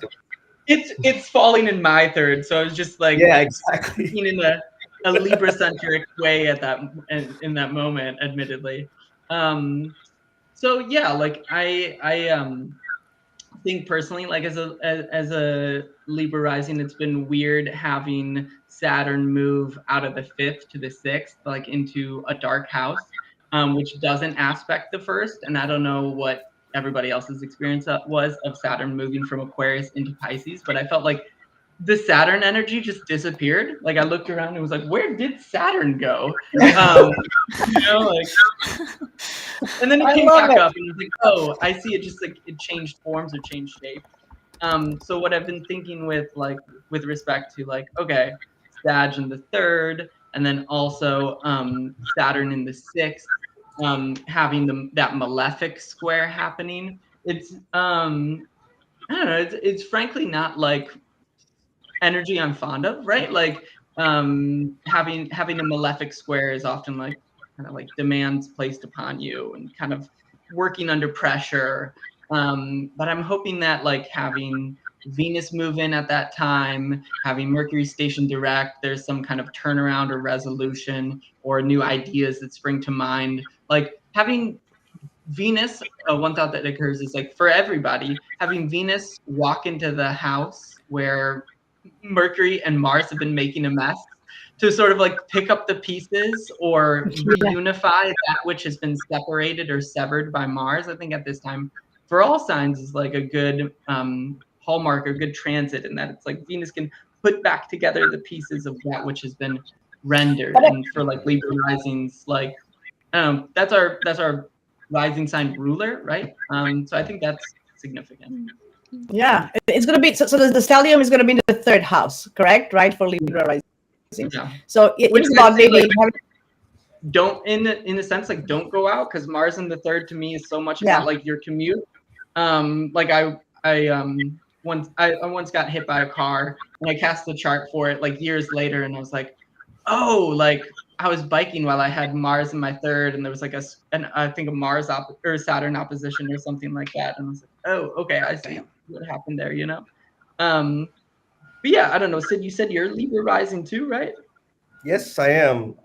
Yeah, I feel I and also with that Mars is going to be squaring the Neptune and the sixth too, right? So further more to what you were saying there. I did notice a difference also with regards to Saturn moving into Pisces. It wasn't necessarily a bad one, but like I did notice that I got more clients and I was immersed into my work a little more. So it flowed well so far for me, and it's been good. Yeah, I think it's interesting that with the Mercury retrograde, it goes back from the fourth, which is like home, family. So what we were talking about with Virgo risings to our immediate environment, right? The third house is our immediate environment. So I do feel like something big coming there with regards to that new moon, which is a few degrees away from where that Mercury retrogrades back to.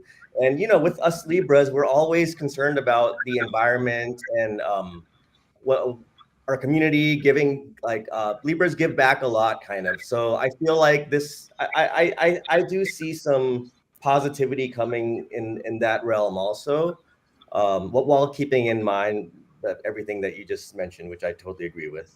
So Awesome. Yeah. So I want to just reflect on what Caleb said about not commuting. So because the stellium is in the third house, just go to your neighbors downstairs or upstairs next door. That's it. No commute. You just walk, and that's perfect. That's party for you. You don't have to. It's excellent. Emphasizing the third house, right? Cool. Yeah, the sun is in their fourth house as well. So I mean, it makes sense, really. Stay at home. Light your Christmas tree, light some candles. Yeah, or go to your neighbor's house. As long as you walk and don't use bicycles, cars, or any other transportations. Libra rising, house party vibes. Yeah, and also like moon in the 12th at that time, like which to me is like when the moon's in my 12th, I'm like, all right, I'm gonna stay home, I'm gonna do the dishes, and I'm gonna journal. That is a really healthy moon in the 12th house transit. The exercise you're doing. I've got my son there. I've got my son there too, so it's like I just lead a 12th house life, So, like moon in the 12th house. Sorry. I was gonna say that the 12th house life he's gonna sleep. That's what it is. You have to be the 12th house, sleeping, hiding nowhere under the blanket. Cover yourself up, and that's it. I know my daughter will wake me up at 6 the next day, so I'm not staying up till midnight. You know what I mean? Yeah. Like the moon is going to be in Leo earlier in the day. If you're a Libra rising in Ireland, the moon is going to be in your 11th house. So get out there and party. But then get home before it moves over to Virgo. Don't go to the house party. Get home. And then, if you're stateside, you've got that Virgo moon. So maybe like do your socializing earlier in the day, because Virgo moon transiting through the 12th house is not an ideal place for the moon to be for alcohol consumption.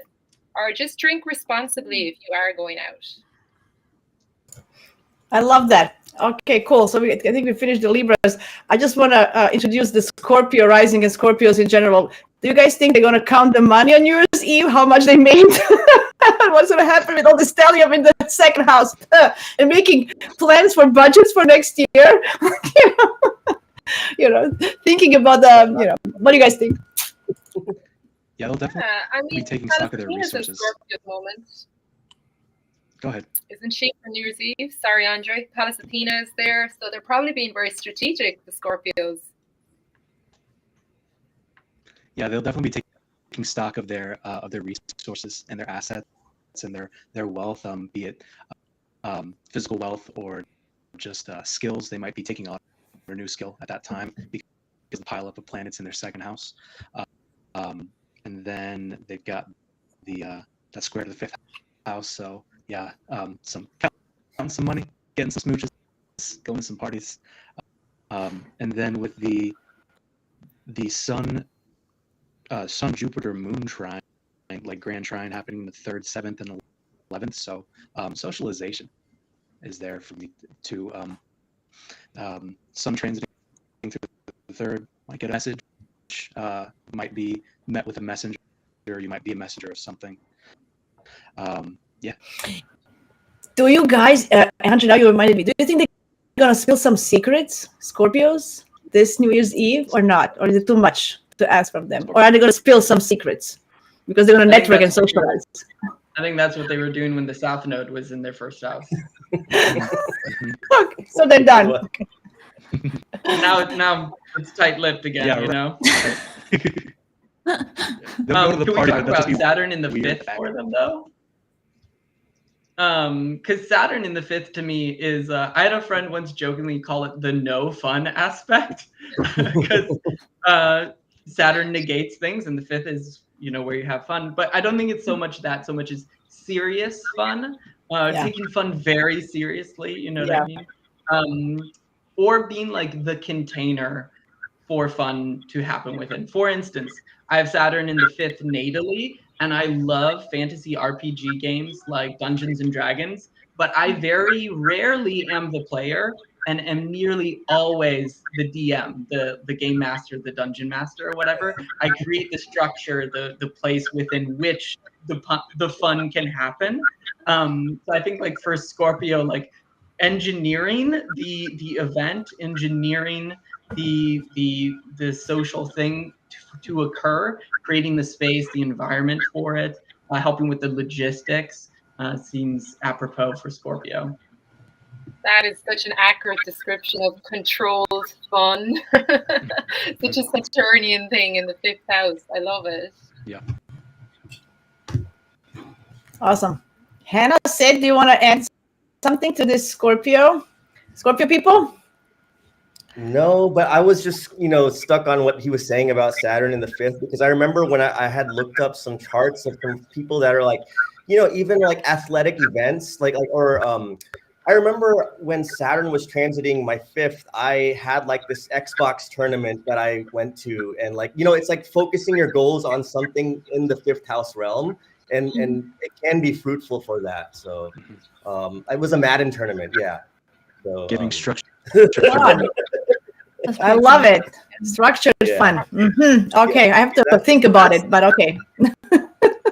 I have a Capricorn stellium in the 5th, and I relate to that. I feel like with my hobbies and my creative projects, I'm always working on them. But yeah, I think that Saturn piece for Scorpio energy, Scorpios, that could be quite useful for them in terms of maybe just focusing on their hobbies, on their craft, and then even in combination with all that Sagittarius 2nd house energy. 2nd house can look at our skills and our talents too. Yeah. So, maybe many Scorpios will have these sort of plans about, these are the skills that I want to kind of work on this year, or this is something I want to explore, want to try something new. And then at the same time, perhaps we're saying about Jupiter direct in Scorpios in the 7th house. So I feel like that could even be a bit like a greater sense of optimism or hope or positivity when it comes to relationships, maybe because you were talking about like secrets and stuff, maybe because they get some sort of answer, because they receive further information that they maybe didn't know before. So they can move forward with that information and maybe use it to their benefit in practical ways. Insider information for making money. That's what I see for them. They're gonna be like, that's what it is. Yes. Follow your Scorpios around and just copy what they're doing. When they invest, you invest. God, tell you guys, they're having it. Yeah. Uranus is also in Scorpio's 7th house at the moment, and it's going to be opposed by Pallas Athena on New Year's Eve. 2 degree R, but it's approaching a tight, or no, it's just gone past it. Is it actually? Yeah, no, it's approaching. It's approaching. So, Pallas Athena, pay attention, I would say, Scorpio risings, to any sudden flashes of insight you get about your relationships around this time, because She is the goddess of wisdom, you know, and being strategic. So, you know, you're going to be shown something if you're paying attention. I love that. Yeah. Awesome. Okay. I think that wraps up for Scorpius, unless anybody has anything to say. I think we covered it all. And now the big Sag, the whole stellium is in their first house, and Sag risings and Sag moons. Come on, guys. This is it. The moment we were waiting for. It's time to be extra. Not that we're ever extra. Sag stellium in the first house. You know, I mean, I'm thinking really, you know, I'm actually not too focused on that because I'm the Saturn and Sagittarius generation. I don't take my Sag energy maybe as seriously, or, you know, I wouldn't say I'm like this authentic Sag stellium. I also have a Sag stellium like Sid has, I'm sure most of us do, of that generation. So I think Saturn kind of keeps us in our box a little bit. The sun is going to be falling in our second house. So again, like, we're going to be thinking about our bag. We're going to be thinking about fame, our money, self-worth. And Chiron is transiting through our fifth house at the moment. And there, you know, there's an approaching square with Chiron and the sun in Capricorn. So I feel like childhood wounds are coming up for all Sag risings, you know, wounds around self-worth, maybe wounds around our creativity. Uranus in our sixth house, so we need to look after our health. Yeah, and like, I have been thinking, I didn't even look at the transits for New Year's Eve, and I was thinking, New Year's Eve, you know, I think I might go away. And like how typical of a Sag rising. I was like, I looked at the transits today, Moon and Leo in my ninth house. I was like, oh, of course I'm gonna go away. But then, like, Moon and Virgo in the 10th house, the following day, I'm going to be back to work. It's going to be like work. So yeah, I think it's going to be different, obviously, depending on your time zone. But those are the general vibes that I'm getting for this New Year's Eve for Sagittarius.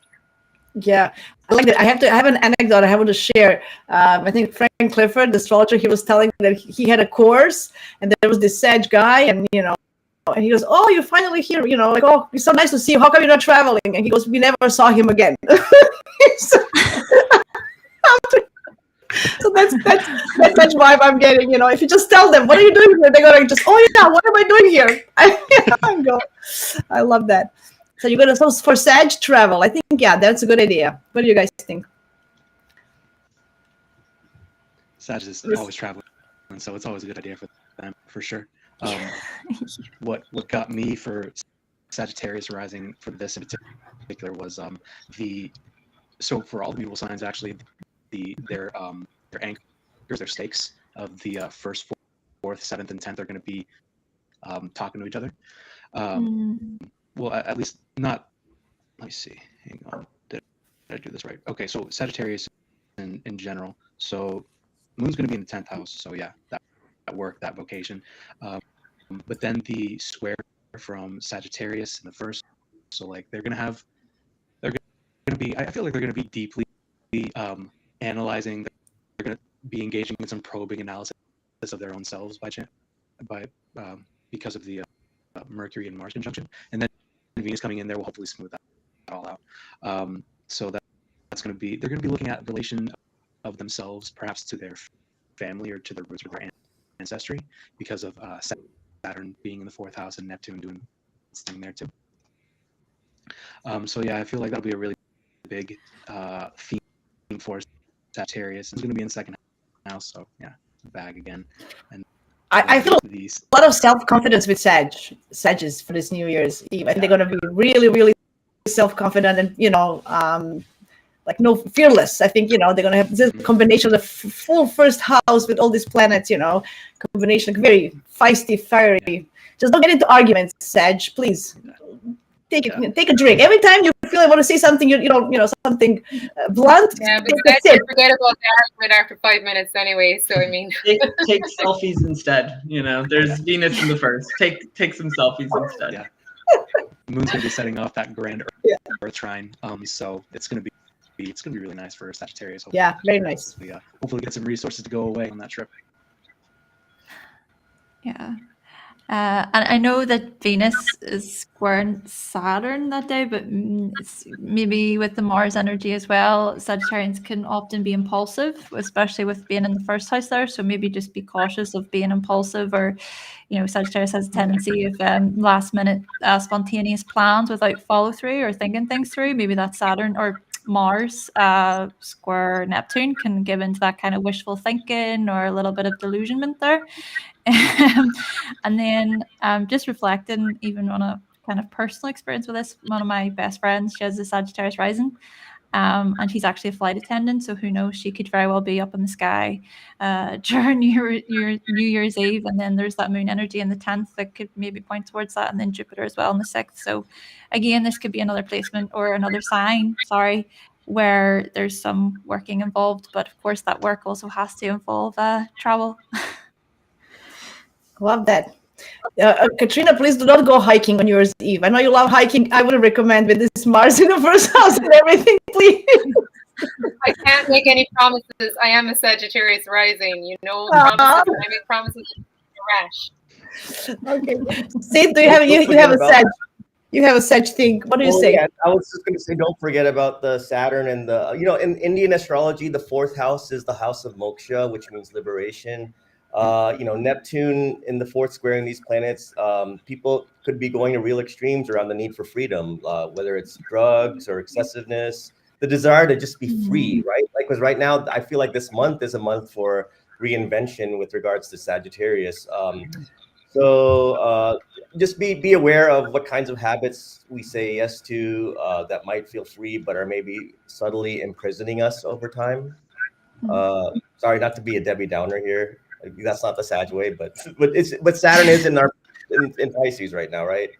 And so yeah, I just wanted that.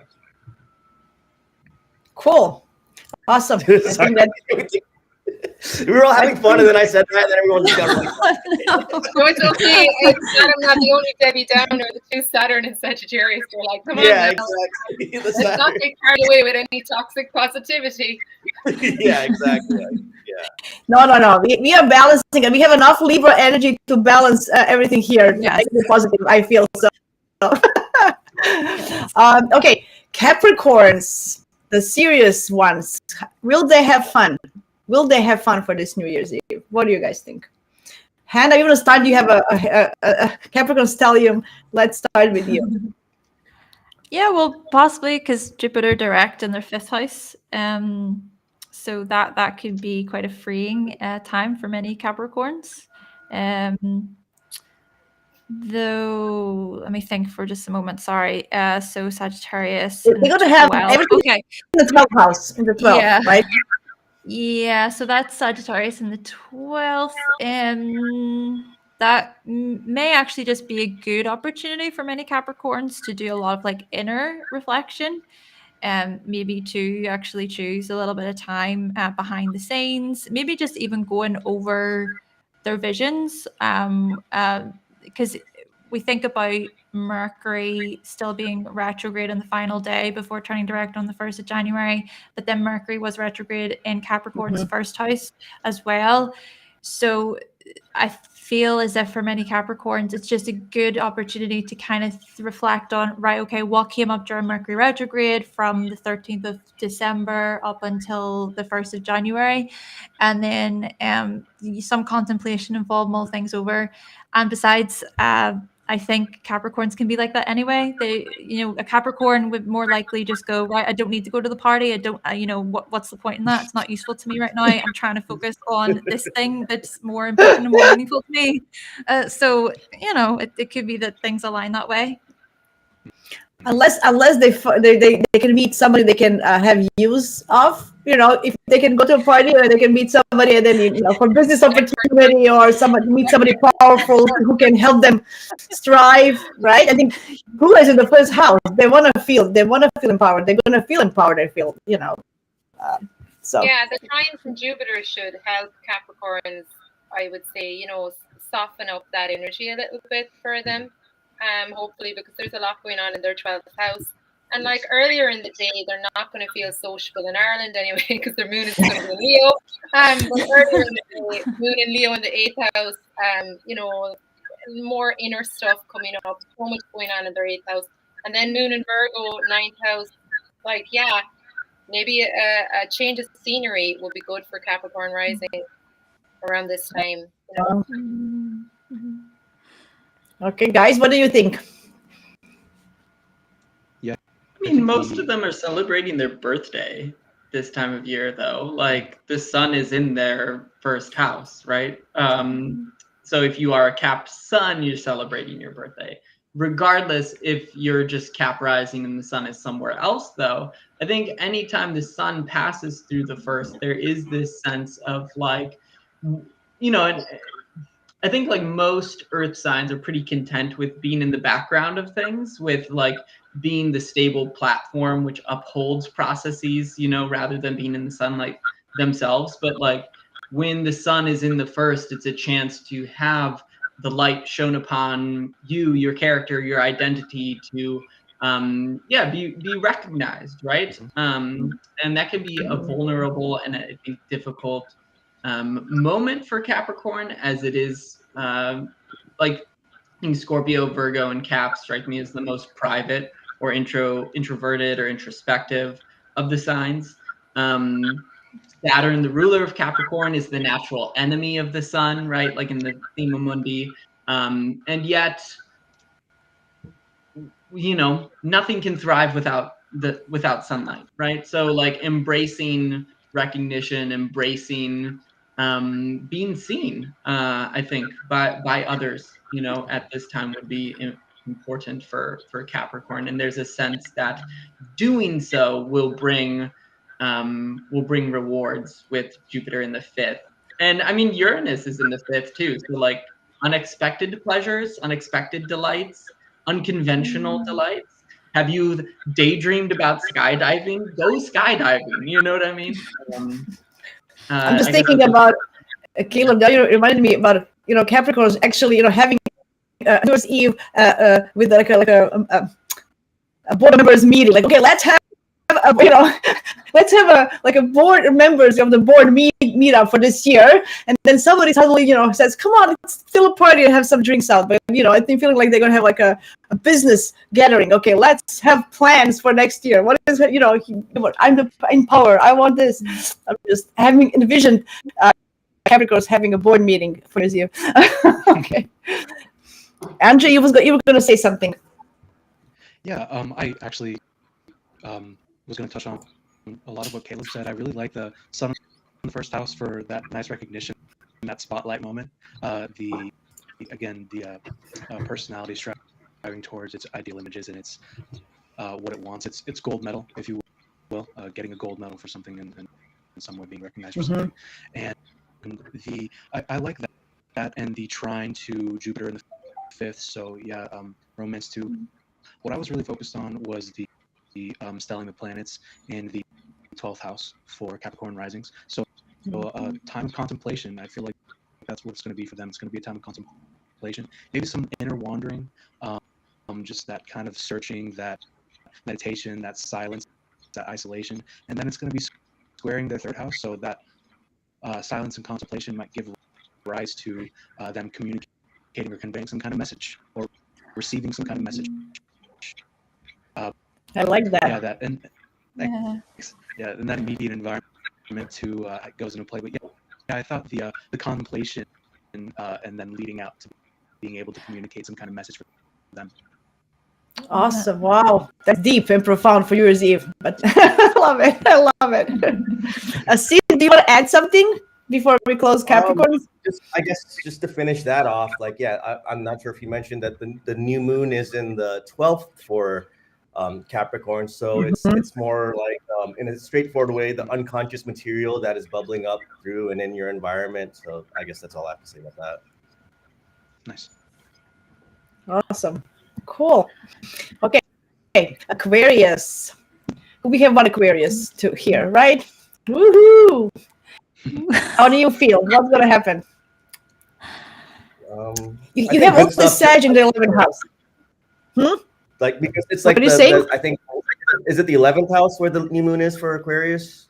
The lunation cycle? For Aquarius risings, yes. For Aquarius risings, yeah, it's in the 11th house, yeah. Aquarius rising, yeah. So I think it's I think it's a good one for let's see, like 11th house stuff. Like I think I wrote down money stuff too. So I must be something in the second house there, and then fair exchange of resources. How is the energy being transmuted or transmitted through those networks? So yeah, maybe a fun socializing time during New Year's with your friends. Finally, like because like I said earlier about with the fixed signs kind of having gone through the ringer, like you can finally kind of take a break and enjoy it. But I don't know much more to add to that. What do you guys think? Yeah, I would agree. I would agree with that. And just to build on that, Sid, with Saturn in the second, that what they've been with quite a bit since Saturn's entered Pisces, March of 2023, is delays to do with their self-worth and having to, in a way, I suppose, reconstruct and redefine how it is that they feel worthy. What is meaningful in that regard. But then perhaps with all that 11th house energy, maybe that's kind of coming along, and it's saying, see the opportunity, see the possibilities. You're not as stuck as you think you are. You've so much more worth than you think you do. Networking could come up with this one, reaching out into new communities, expanding their horizons within multiple groups, and feeling like they're a part of something. That's what Aquarians want. That's what Aquarian is here for. Especially people with sun in Aquarius, you think about purpose, but their purpose is to be a part of something that's bigger than them. So I feel as if this New Year's Eve could be a good nod. It's like a good nod to, you belong here. This is your mission. This is your purpose. And there's freedom in that, and that can maybe help them grow and expand. I love that. Lovely. Oh, that's so nice for Aquarius people. Yeah, Catriona? and I think the trine from Jupiter, is going to help Aquarius as well. Like that stellium in their 11th house really speaks to me about social activism. If there's some cause that they're passionate about, because the sun is going to be in their 12th house. So sun in the 12th house, I always feel best use of that energy is serving the collective, serving the less fortunate. So if there is some cause that Aquarius rising is passionate about, and I've yet to meet an Aquarius rising that doesn't have some cause they're passionate about. I think it would be a really good time for them to get together with some friends and do some social activism around. I hear Catriona. Sorry, so I can see Aquarius risings. They're protesting outside at midnight. They're going like that, woo, and stop the war. Giving meals to the homeless or something. That's always like the energy of going to maybe hospitals or like homeless shelters, things like that. That's a good one. I think moon in the 8th house as well. They're going to be, the energy there to help other people, to be service oriented, help others that are less fortunate, others going through trauma at this time. I think Aquarius needs to put that energy outwards.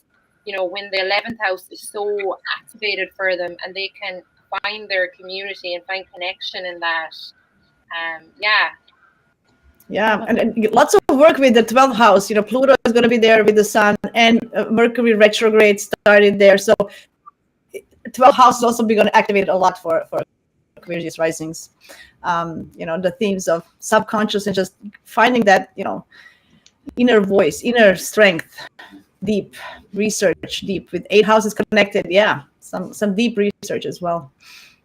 I guess let me just add to that they shouldn't be ready for some spectacular things, because this planet Pluto is about to, there's still be a little bit stint next year where it goes back into Capricorn for like a month or two, but get ready, because we got a preview this year, and now after 2024, it's going to be, Pluto will be in Aquarius until after 2024, it'll be there until 2044. So just be prepared for that, to get ready for that. It's been, and Pluto's been in Capricorn in the 12th for so long. So now it's ready. Like whatever those big projects are, be mindful of that. That's all I'll also say as a preview for Aquarius, people with Aquarius rising or Moon in their chart. Yeah, Caleb, you and I with the Gemini and Libra stelliums, I feel empowered already for the next 20 years.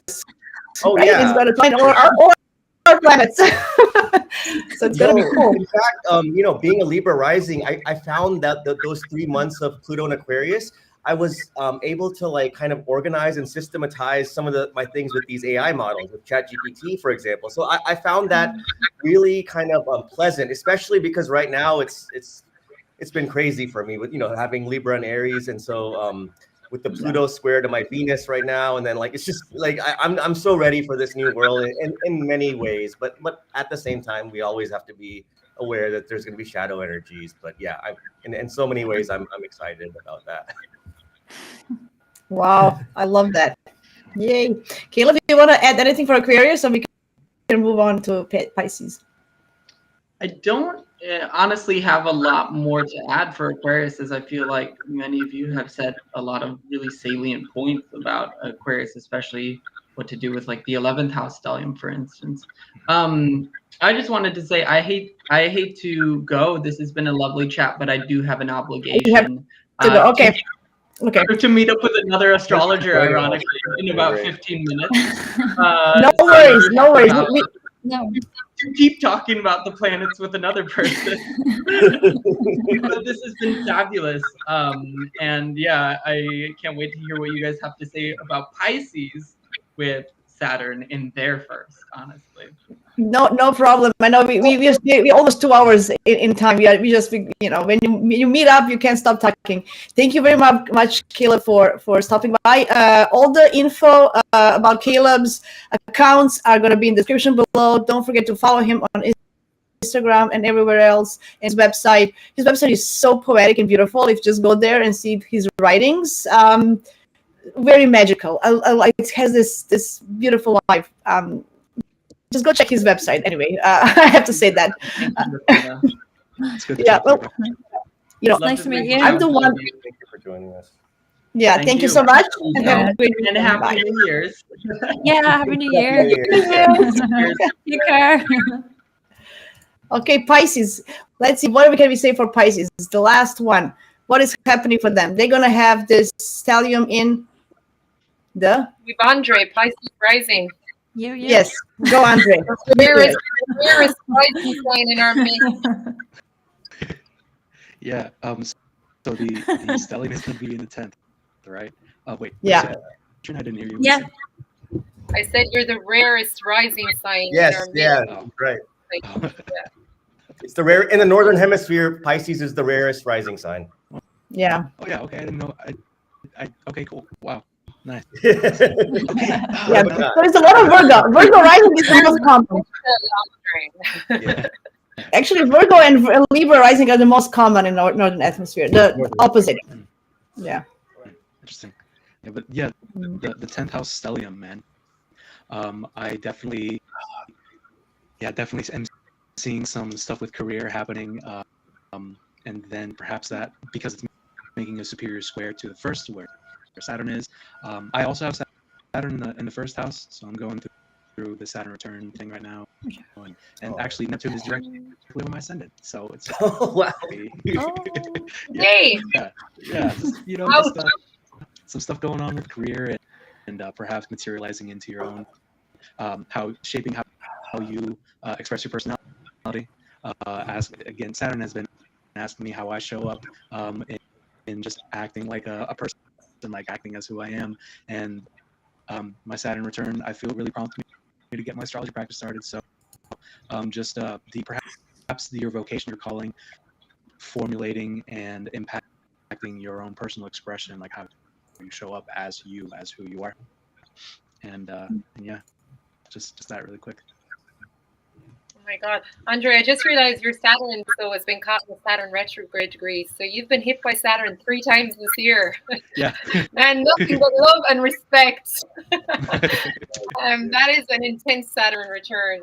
Pisces rising. I mean, yeah, their 10th house is lit up, and the sun is going to be in their 11th house. So I actually think it's probably one of the best rising signs for socializing, perhaps.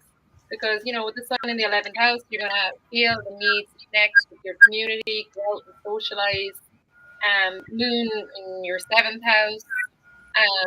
So, yeah, it's just such lovely aspects for getting together with, one-on-ones and with your community. Like it's like a night for you and your partner and you and your friends. It's just really lovely energy. Yeah, like irrespective of Saturn in the first house. Chiron is going through your second house at the moment. So like huge evaluations around your self-worth, your self-esteem, and yeah, your source of income, I guess. But I guess Jupiter, the trine from Jupiter to the Sun in the third house, I think you want to be feeling really positive when you're with your buddies. New Year's Eve. Yeah, it's a nice one, I think, overall for Pisces rising. Yeah, I wouldn't commute either, just because Uranus is in the third house. It's also, it could be just like Mars, very explosive, and you can have like a flat tire or something. Yeah, with Uranus in the third. So Uranus is so slow moving, though. Are we gonna stay at home when Uranus in your third house? We'll be at home a lot. No, Leos are partying. So Leos and Taurus people are partying every day. So Yeah. Yeah, we have some signs partying and some signs. Yeah, what can you say? Okay, Hannah, what do you say about Pisces risings? Ooh, I feel like a lot of really valuable things were to be said, and I'm trying to think of what else to add. Perhaps drawn from the Black Moon Lilith energy opposite, in the seventh house for Pisces, and then with the moon there. Perhaps there will be many emotions that are shed, released, or maybe it's about accessing certain limited emotions, or because of course with Saturn as well there, and that's in Pisces as well. So yeah, it could be a good night of liberation and freedom in this respect. But I would also just suggest with this one, just to be cautious perhaps of how you do that, how you because Pisces can have the tendency, of maybe turning towards certain substances or certain dependencies as a way to escape. So maybe that's just something to look out for. But if done in a healthy way, this could be quite a healing time for many Pisces risings. Yeah. And then I think sorry.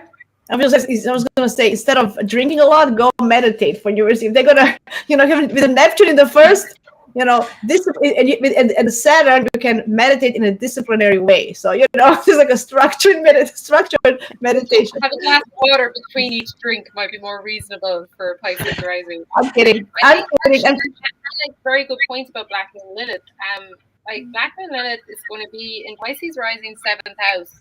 So she could be stirring up a little bit of kind of drama around relationships. So that's something to be wary of, actually, that energy. Yeah. But apart from that, it's looking quite wholesome for Pisces rising. Yeah. And just to add, sorry, to what I was saying a moment ago, with just again building from what you already said with the 10th house, I agree with that. And yeah, I think in this way, it could be a good opportunity for many Pisces to see the possibilities, the opportunities that lay ahead for them with respect to their purpose, career, vocation, etc. And then even with Jupiter being one of their chart rulers, the traditional chart ruler for Pisces, Jupiter will be direct then in the 3rd house. So, this could even be a little bit of extra, confidence, regarding communication, having a little bit of oomph, especially because with Jupiter being retrograde and the pre-shadow period as well, things have been coming up a lot for Pisces with regard to how it is that they project themselves through communication, and it's doing so in ways where maybe it's doing something outside of their comfort zone. Maybe a little bit of that can be quite helpful. Even that added to Mercury, even turning direct on the 1st of January there in the 10th house. So I think there's going to be a lot of themes regarding how it is that they communicate and how that correlates with their career status, reputation, purpose, what have you. I love that, Hannah. I love it. Sid, do you have anything to add? Because these people are just, I'm mind blown.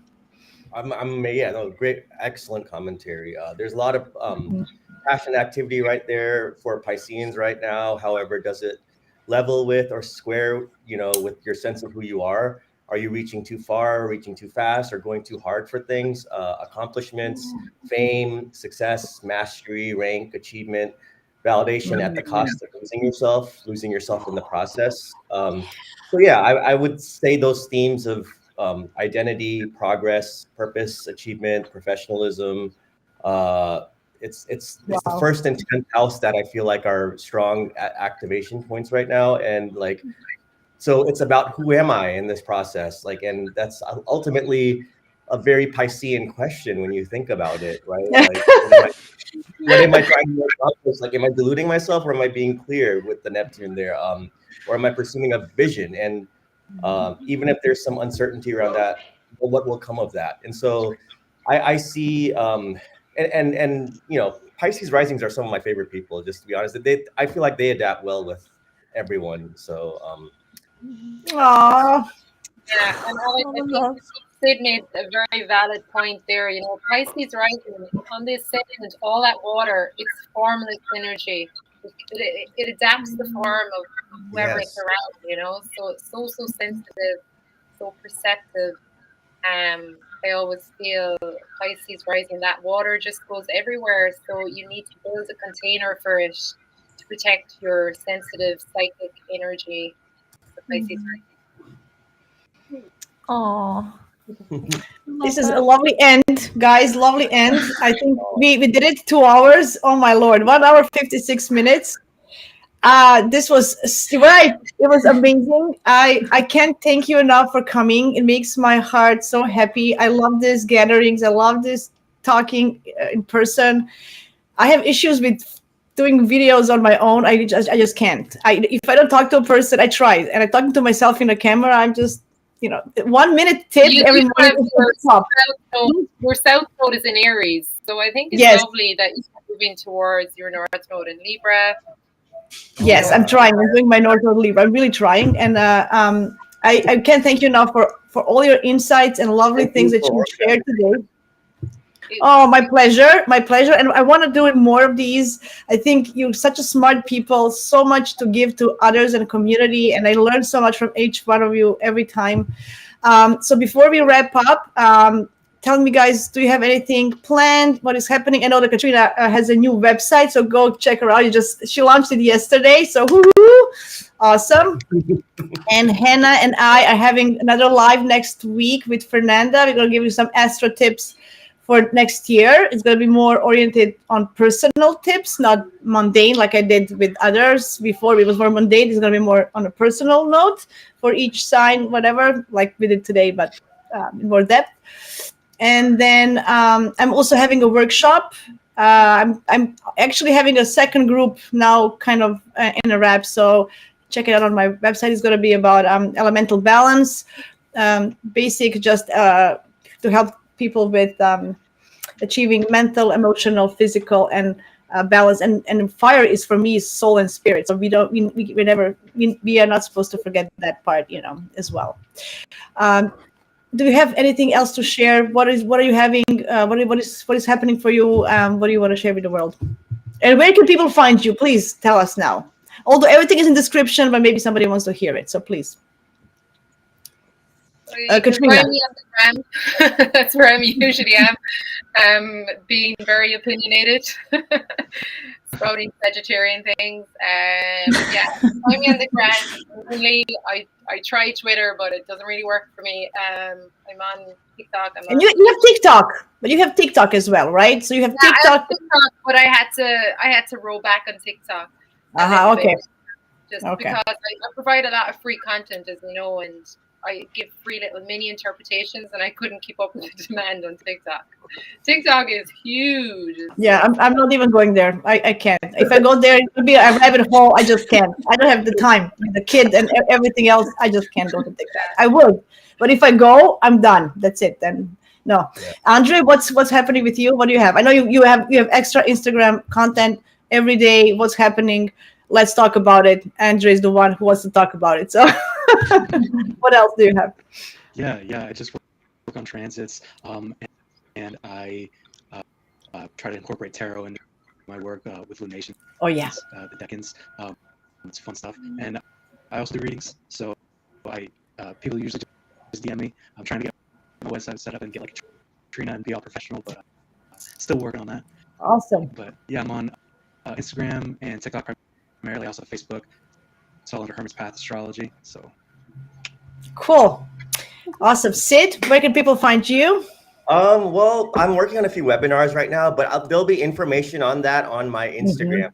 If you're on Instagram, goldenram31, that's where I try to put most of my information, because I do have a lot of different things because I'm also on TikTok, involved there. But I try to link it to my Instagram as a central thing, because I got rid of my website. It was just kind of, I don't know, it was a waste of time and money for me. So like I want to focus my efforts there. So I'll put more information there. So I would say Instagram mainly. So okay, awesome. And Hannah, you're on YouTube very often. I know that she has great lives there's so much things. Anything that you think about astrology, you probably can go to Hannah's YouTube and you can find a video about it. Everything that you think about. I don't know. It was just, what about this? Oh, she has a video about it. That's basically what it is. Tell us more. What do you have in preparing for us? Well, just to maybe counteract that a little bit, I don't really have much about aspects. Which I would like to get into aspects. I see it coming. But yeah, but no, I do have a YouTube channel then with many videos. Then you can check out my website, hannahselsewhere.com, and the YouTube channel. Patreon. You have Patreon. So you have Patreon as well. Yes, I have Patreon as well. So you can check me out, hannahselsewhere.com, Hannah's Elsewhere on YouTube. Got Patreon, which is also Hannah's Elsewhere. There's daily forecasts there. You can get access to astrology content early, as well as PDF guides to go with the astrology content, and also just to follow on from the TikTok. It's also an area that I'm a little bit like afraid of. But yeah, that's where you can awesome. Find me. Awesome. Thank you guys once more time. And I want to thank everybody who participated in our chat. I was able to highlight some of you. Thank you very much, Francisco and the creator, and very many people who share their thoughts and feelings. And if you have any other comments, please comment below and ask us questions. And all the information is below. Happy New Year's, everybody. Have a great holidays. Make use your energies wise. That's what I always say. And see you next time. Bye, everybody. Bye.